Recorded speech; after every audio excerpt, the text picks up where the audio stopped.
The history we are told is a well-lit room. But in the corners, in the archives stamped classified, in the memories of those who survived, there lies another history. One written in shadows, in blood, and in the relentless cold. Tonight, we venture into the deep freeze of the Soviet era to unearth 5 testimonies where the state's greatest secrets were not missiles or spies, but what lay in the dark, waiting. These are warnings from a war fought not just between nations, but against the unknown. Our first story comes from the depths of Siberia, from a place that does not exist on any public map.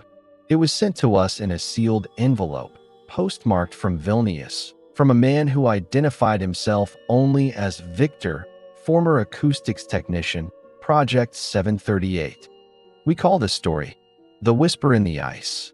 What you are about to hear is Victor's account, translated and presented in his own words.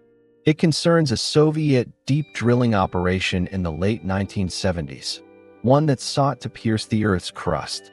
The official records state the project was halted due to technical failures and inclement weather. Victor, and the others who were there, know a different truth. He is a man of science, of measured data. He did not believe in ghosts or monsters. But as he will tell you, some things do not require your belief to hunt you. Story 1. The Whisper in the Ice. My name is Victor. I was 24 years old in the winter of 1979. I was an acoustics technician for the Ministry of Geology. My job was to listen to the rock, to the drill head, to the echoes from below. I analyzed frequencies, mapped cavities, identified mineral densities. It was a good job for a quiet man. I believed in the work. I believed in data, in the tangible. I believed that the world was, at its core, explainable. The site was Mirny 7, a geodesic dome and drill tower planted in the Siberian taiga like a steel fist. Outside, the air was so cold it felt solid. Inside the main dome, it was always hot, smelling of diesel, sweat, and damp wool. The Great Kolsky super deep borehole was the pride of the project, but our assignment was a secondary shaft, designated Vector. We were drilling through a prehistoric glacier, seeking pockets of methane. For weeks, it was just the groan of the drill, the rumble of generators, and the howl of the wind. The first anomaly was acoustic. On my monitors, I began picking up a secondary resonance, a frequency that didn't match the drill's rotation or the rock strata. It was a low, pulsating hum, like a vast piece of glass being rubbed just on the edge of hearing. I reported it. The chief engineer dismissed it as harmonic feedback from the new casing. But it changed. It began to synchronize. If the drill RPM increased, the hum's pulse would quicken, lagging by only a second. It was listening, learning. Then came the whispers on the intercom. Not words, but a sound like a man trying to form vowels with a mouth full of mud and broken teeth. It only happened on the channel connected to the deepest part of the shaft. The drill broke through into a cavern. The pressure sensors went wild. We were ordered to send down a borehole camera, a heavy, shielded thing on a cable. I was monitoring the audio feed. The video showed only darkness and strange, smooth walls that didn't look like ice or rock. Then the camera's light caught a reflection. Something moved in the periphery. The operator panicked, swung the light, and we saw it. It was pressed against the cavern wall. It was pale, so pale it was almost blue-white. It had the rough shape of a man, but elongated, its limbs too many joints. Its skin was not skin. It was a surface like polished glacial ice, covering something dark and moving sluggishly beneath. It had no face, just a smooth, oval depression where a face should be. But it had a mouth, a vertical, ragged slit that ran down from that blank space, and it was open. The whisper on the audio feed became a wet, rattling hiss. The thing unpeeled itself from the wall and began to flow, bonelessly, up the borehole shaft, towards the camera, towards us. The surface erupted in chaos. The drill rig seized. Pipes ruptured, spraying freezing fluid. The power failed, plunging the dome into emergency red light. And in the darkness, we heard it. The wet hiss was now inside the ventilation system. It was in the walls. It mimicked the chief engineer's voice, calling for help from a storage locker. When Comrade Pavel opened it, something lunged out and wrapped around his leg. We only saw a flash in the strobe of a failing light, a limb, slick and hard and cold, pulling him, screaming, into an air duct barely wide enough for a child. His screams were cut short by a sound like branches snapping in a deep winter frost. We barricaded ourselves in the control room. For 6 hours, we listened to it move. A scrape of ice on metal, a hiss in the pipes. It would tap on the door, 3 precise, mocking knocks. It learned the pattern of our voices. It whispered our names. When the blizzard lifted enough for the emergency Me-8 helicopter to arrive, we ran. We left everything. I was the last to the chopper. As I climbed in, I looked back at the dark dome. In a high, iced-over window, I saw a pale, shapeless form pressed against the glass. Watching us leave, I was debriefed by men in crisp uniforms with no insignia. They told me I had seen nothing, that I suffered from polar hysteria. They gave me a pension and a warning. But the data tapes, I had secretly kept a copy of the audio. I have listened to it for 40 years. The whisper is still there. And sometimes, on the quietest, coldest nights here in Lithuania, I hear it in the pipes of my old radiator. A faint, pulsing hum. And I know it didn't stay in Siberia. Some things, once woken, are hungry. And they can follow. Victor's testimony ends there. Official reports state a catastrophic equipment failure and gas leak at a meteorological station with loss of life. The Vector shaft was sealed with concrete, then dynamited. But what was sealed in? Or what was sealed out? Our second story moves from the depths of the earth to the vast, silent void above it. It was provided by the granddaughter of a former communications officer at the remote Plisetsk Cosmodrome. She found his diary after his death, its entries becoming increasingly frantic in the winter of 1968. He wrote of something that came down with a lost cosmonaut, something that wore his face. The space race was not just a triumph of engineering. It was a journey into a profound and absolute unknown. The protocols, the redundancies, they were all for the hazards we could imagine. But in the secretive halls of Cosmodrome 12, they learned that the void does not give up its dead quietly. Sometimes, it sends something else back in their place. Story 2. The Night Watch at Cosmodrome 12. My name was Major Alexei Volkov. In 1968, I was 31 years old, a communications officer for the Soviet space program. My duty was to maintain the link, the sacred thread of voice and data between Mother Earth and her sons in the sky. I was a patriot, a believer in the cosmos. I did not believe in ghosts. A ghost is a memory, a regret. What we encountered, it was not a memory. It was an intruder, a perfect, living forgery. The mission was Zvezda 7, a long-duration orbital module test. The cosmonaut, Senior Lieutenant Mikhail Kovalchuk, was a friend. We played chess over the radio on quiet shifts. For 73 days, all was nominal. Then, during a routine EVA, a spacewalk, the unthinkable. A micrometeoroid puncture in his life support, a tether failure. We heard his final, choked gasp over the comms. Then silence. We tracked his suit as it drifted, a tiny, tragic star, into a decaying orbit. Recovery was deemed impossible. He was listed as lost in the line of duty. A state funeral was held with an empty coffin. We mourned. 3 weeks later, on a night so cold the stars looked like chips of flint, the long-range radar at a listening post in Kamchatka picked up an anomaly. A small object on an impossibly precise re-entry trajectory. It was heading right for us. For Cosmodrome 12, emergency protocols were activated. We scrambled, thinking it was American debris, a spy satellite. It landed with a soft, almost gentle crunch in the snow of the restricted landing zone. It was the Zvezda 7 descent module. Charred, ice-caked, but intact. impossibly intact.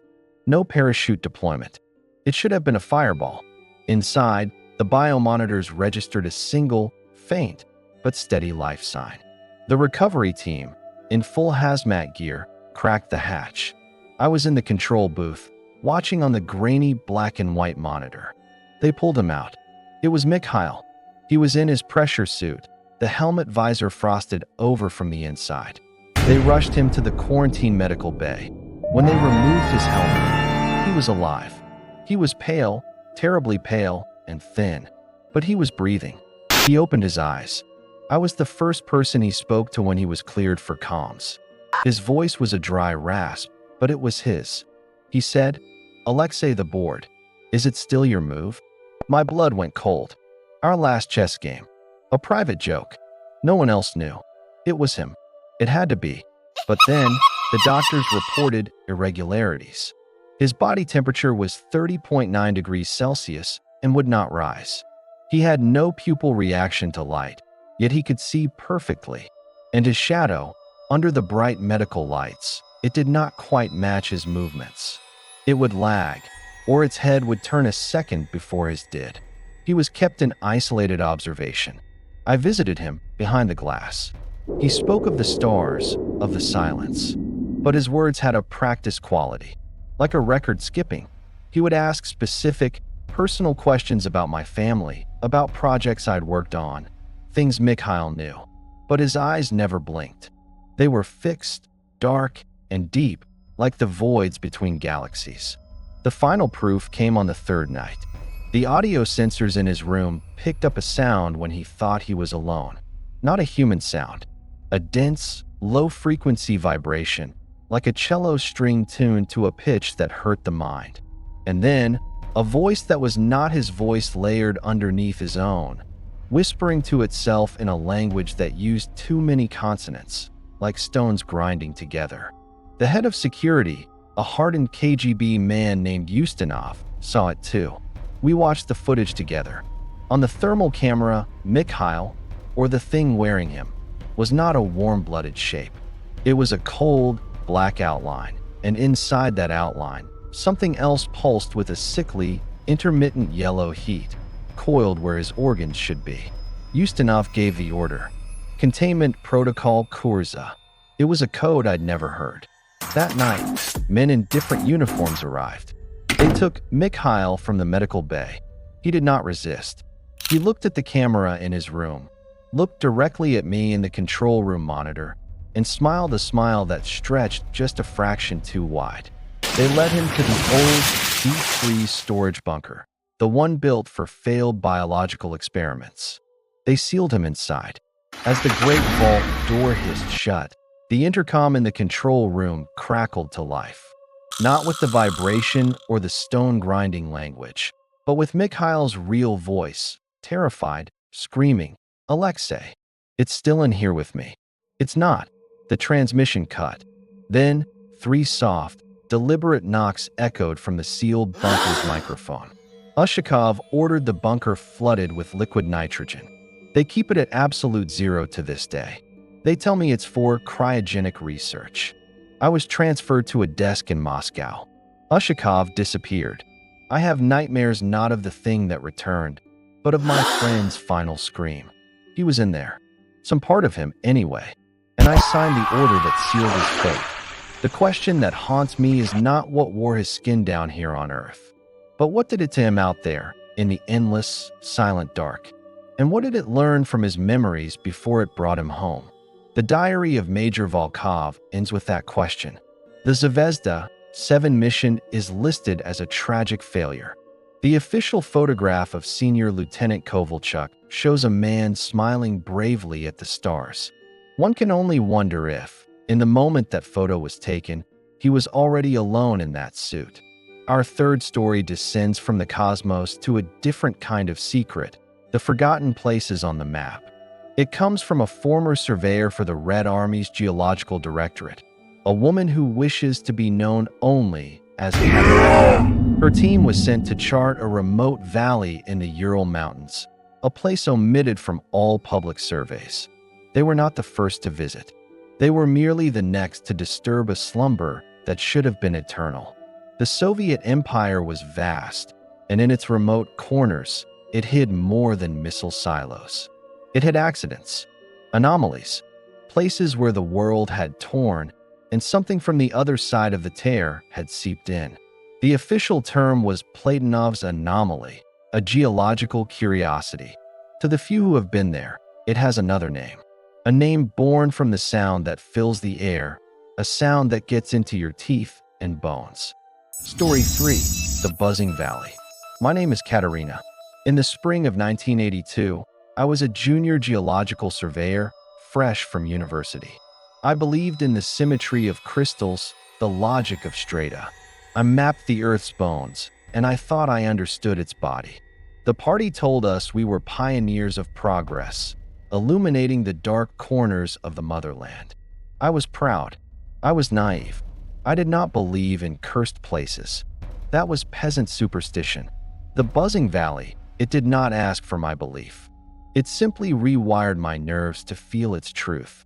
Our team of 6 was helicoptered into a box canyon in the southern Urals. No roads, no trails. Our orders were simple. Conduct a standard mineralogical and electromagnetic survey. The file listed prior expeditions in the 1950s, but their data was sparse. The moment we landed, the buzz began. Not in the air, but inside your skull. A low, constant frequency, just at the threshold of hearing. It was maddening. Our team leader, a grizzled old veteran named Gregor, just shrugged. Fault line resonance, he said. It happens. But the animals knew better. There were no birds, no insects, not even ants. The pine trees grew in twisted, spiraling patterns, their bark streaked with a strange, iridescent black fungus. The first day, our compasses spun lazily. Our radios emitted only a choked static that mirrored the buzzing in our heads. Then, we found the old camp. Rotted tents, Soviet issue from the 50s. And the bones. They were scattered, not by animals. There were none, but as if they had been taken apart, deliberately. The skulls were missing. More unsettling were the tools.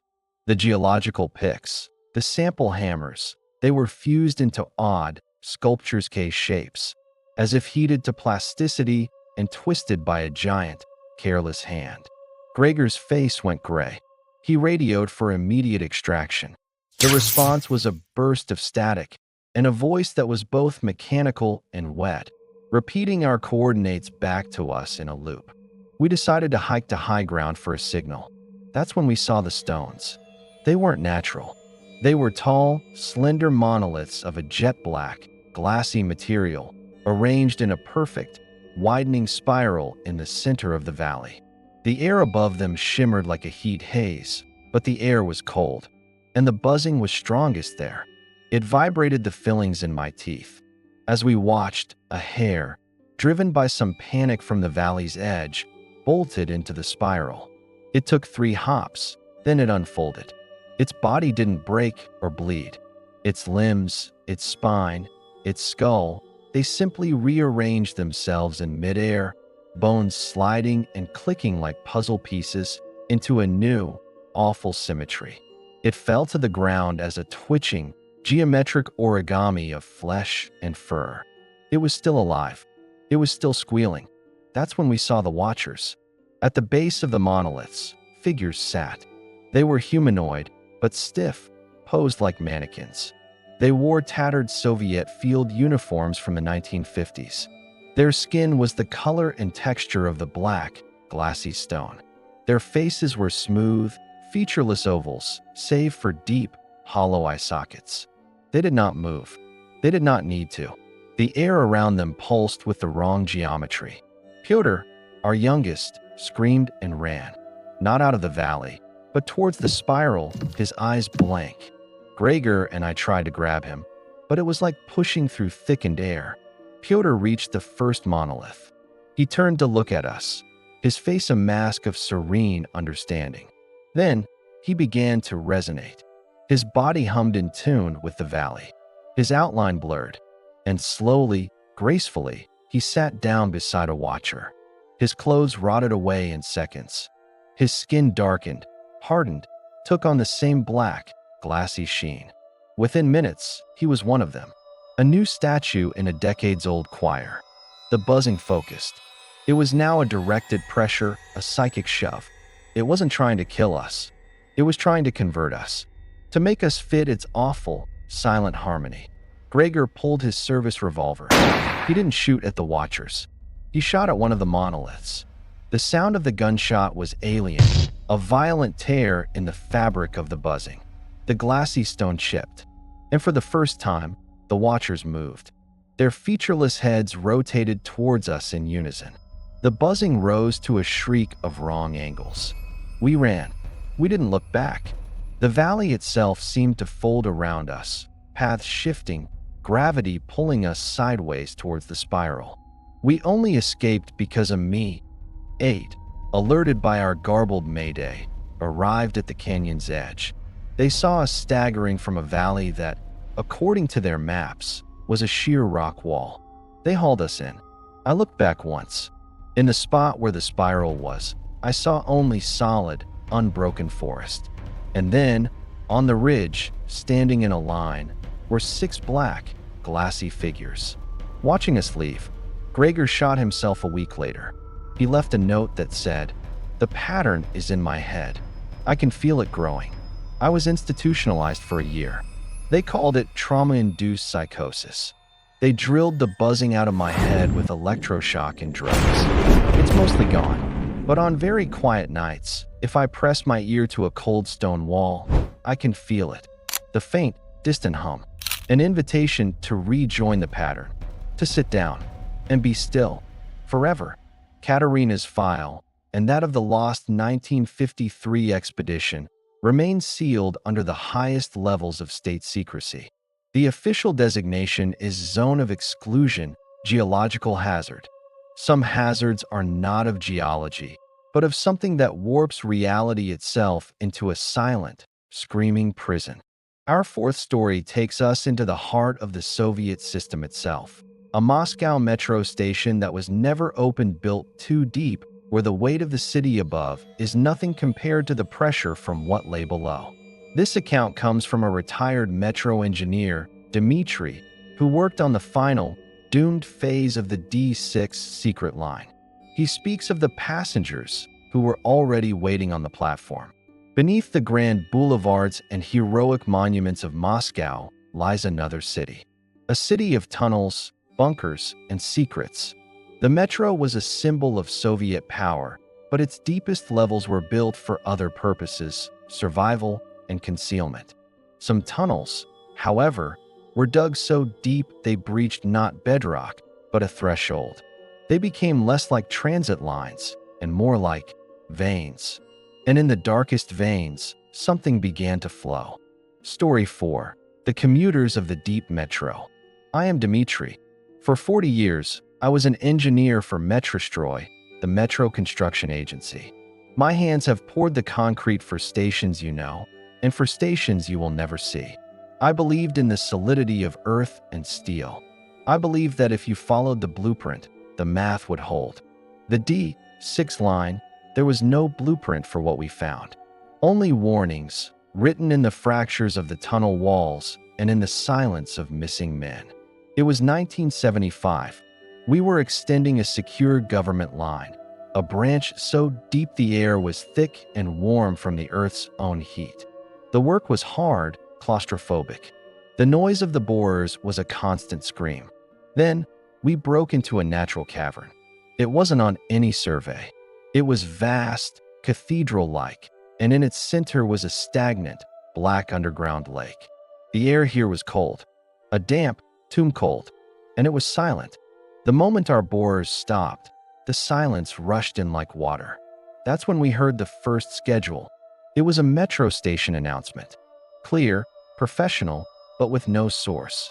It echoed from the cavern walls, announcing a station that didn't exist on any map. Ploshchad Bezumia. Square of Madness. The lights we strung up would flicker in time with the distant, phantom rumble of trains. We'd find things. A single, clean leather glove from the 1940s on the tracks we'd just laid. A Pravda newspaper, dated the day of my birth, perfectly dry. And the shadows, they didn't match. You'd see the shadow of a man in a long coat and hat cast on the wall, but when you turned, only a workman was there, in overalls. The crews grew tense. Men reported being gently jostled in crowded tunnels when they were utterly alone. The first clear sighting was by an electrician named Yuri. He was checking a junction box when he saw, across the new platform we were building, a train. It was an old, pre-war model, the kind with wooden interiors. Its lights were dim, yellowish. It was stopped, doors open. The carriage was full. Silhouettes of men and women, dressed in the fashions of the 1930s, 40s, 50s, all sitting perfectly still, facing forward. Yuri said the air around it smelled of ozone and old wool. He called out. No one moved. Then, as one, every single passenger in the carriage slowly turned their heads to look at him. Their faces were pale, indistinct smudges, but he felt their attention. The train doors slid shut with a sigh, and it pulled away into the tunnel darkness, leaving no track, no sound.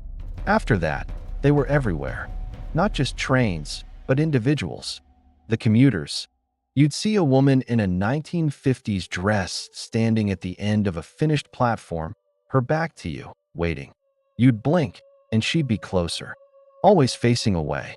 If you turned a corner, you might find a man in a greatcoat and a Ushanka studying a tiled wall, his head cocked as if listening to music only he could hear. They were solid, yet they made no sound. They left no footprints in the dust. The worst was the inspection. One night, during a solo check of the ventilation systems, my flashlight failed. I was plunged into a blackness so complete it felt solid. And in that blackness, I heard it. The synchronized, marching footsteps of a dozen people.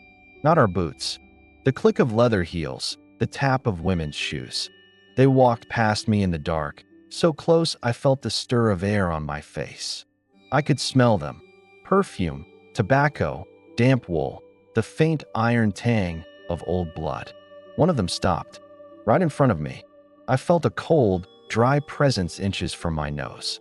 A voice, polite, hollow, and as dry as bone dust, whispered directly into my ear. Vaj, beh. Your ticket. I fumbled, shoved my work pass out into the darkness. A cold finger brushed my hand. The entity made a soft, disapproving tisk sound. The footsteps moved on, fading. My flashlight came back on. In my hand, my work pass was now a brittle, yellowed tram ticket from the city of Leningrad, dated 1941, the first year of the siege. The project was abandoned. Officially, unstable geology. They sealed the branch with explosive charges and concrete plugs 10 meters thick. I was reassigned, but you cannot unsee them. The metro is a living system, and I fear the D6 line was not a construction. It was an excavation. We didn't build a new tunnel, we opened a drain. And the stagnant, psychic runoff of a century of fear, secrecy, and lost souls, it found a route to flow. To this day, when I ride the metro, I never look at the dark tunnel mouths between stations. Because sometimes, in the window's reflection, I see the faces of the other passengers in the car are not their own. They are pale, tired, dressed in the clothes of decades past. And they are all staring at me, waiting for me to acknowledge that I, too, have seen the terminus. My stop is coming, and I do not have the correct ticket. Dmitri's account echoes those of urban explorers and late-night metro workers across the world's oldest subway systems. They speak of ghost trains, of phantom passengers. But in Moscow, the phantoms are not mere echoes. They are a populace, a silent, waiting populace of the damned, forever in transit on a line that goes only one way, deeper. Our fifth and final story returns us to the outermost edge, to a place where the Cold War was fought not with spies, but with survival against elements and entities that predate all human conflict. This comes from the declassified journal of a signals intelligence officer stationed at a listening post So remote, it was simply called Outpost Zero. He wrote of the things that walked in from the white, wearing the faces of the lost. At the very top of the world, where the ice meets the endless night, listening posts stood sentinel. Their purpose, to hear the whispers of enemies across the pole. But at Outpost Zero, they learned that the ice has its own whispers. And some signals are not broadcast by transmitters, but by the land itself, a call that draws things in from the void. Things that understand camouflage in its most primal, horrific form. Story 5. The White Masks of Outpost Zero. I was Lieutenant Ilyasarov. In the winter of 1986, I was stationed at Outpost Zero, a cluster of pressurized domes on a drifting ice sheet 200 kilometers from the nearest land. My duty was to monitor VLF signals, the chatter of NATO submarines. It was a posting of profound isolation, of silence broken only by the wind and the crackle of the radio. I believed in the cold, hard facts of physics and duty. I did not believe in folk tales, in white tundras, or ice spirits. The tundra is empty, I thought. It kills you quickly, impersonally. I was wrong. It can kill you slowly, impersonally. There were 12 of us, sealed in our steel and polymer womb for the 4-month polar night. The world outside was a monochrome hellscape of howling dark and blinding white under the aurora's ghostly glow. Our only contact with command was a weekly burst transmission. Then, after a severe solar storm, the radios died. All of them. We were utterly cut off. The silence that followed was heavier than the ice. It was during this silence that we first noticed the discrepancies. Our food stores began to deplete faster than ration calculations allowed. We'd find boot prints in the snow leading from the exterior airlock, but no one had logged an EVA. A faint, sweet sour smell, like rotting moss and ammonia, would linger in the ventilation shafts. Petrov, our medic, was the first to vocalize it. "We are 13, he said quietly during dinner, his eyes hollow. We counted. 12. But the feeling persisted. You'd catch a shape moving in your peripheral vision in the corridor, a tall, bulky figure in a white Arctic parka. You'd turn, and it would be gone, but the motion sensor lights would be triggering in sequence down the hall, as if someone had just passed. We started doing head counts obsessively. Always 12. Then, we heard the voices. Over the dead intercom, we'd hear a familiar voice, Sasha's laugh, the captain's cough, calling from an empty module. They were mimicked perfectly, but the words were nonsensical, or worse, they were private things overheard from our bunks. It was learning our voices. The power failed. In the emergency red light, we gathered in the mess. That's when we saw it clearly for the first time. It stood at the far end of the module, just inside the exterior hatch. It wore a standard-issue Arctic survival suit, but it was too tall, the limbs too long, the posture a slumped, broken angle. The suit was crusted with ice and something darker. But the face.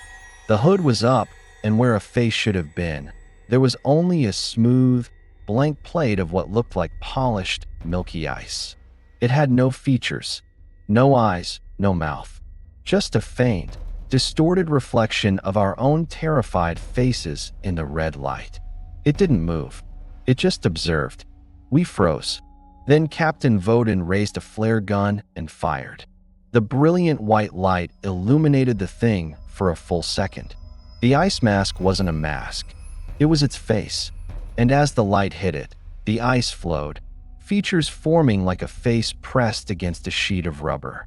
It formed the face of Lieutenant Markov, a man who had died of carbon monoxide poisoning in his bunk 2 weeks prior. It wore his face like an ill-fitting suit, the expression a parody of his kind smile. Then the flare died, and it was gone. After that, they were everywhere. The white masks. They didn't attack. They infiltrated. You'd be checking a gauge with a comrade, turn to speak to him, and see that his eyes had no pupils, just a flat, reflective white sheen. You'd be alone in the latrine and hear breathing from the next stall, see under the partition boots caked in ice that never melted. They would stand among us during head count, perfectly still, wearing the faces of the living, and the count would come up 12. But you'd feel the wrongness, the cold radiating from them. They were studying us, replacing us. One by one, my true comrades began to disappear, not in violence, but in silence. You'd go to wake a man, and the body in the bunk would be a cold, stiff mannequin of ice and frozen cloth, its features smooth and blank. The real person was gone. I survived by accident, by hiding in a maintenance crawl space near the reactor's waste heat. I watched, through a vent, as the things moved through the base. They moved with a strange, gliding grace, communicating with clicks and cracks like settling ice. They were preparing the outpost for more of them. When the rescue helicopter finally broke through the storm a month later, I was the only one who ran to it. The others, the things that wore their faces, they just stood at the viewports, their blank, ice mask faces turned upwards, watching the helicopter leave. Not with anger, but with a patient, glacial curiosity. I was debriefed in a warm office in Murmansk. They told me I had suffered extreme isolation psychosis, that my crew had perished in a series of accidents. They gave me a medal and a pension. They do not believe me, but I know this. Outpost Zero is still there. Its beacon still transmits an automated signal. And sometimes, on certain frequencies, if you listen very carefully to that signal, you don't hear a digital ping. You hear a voice you recognize, frozen and distorted, whispering a single, looping word. Come home. They are waiting.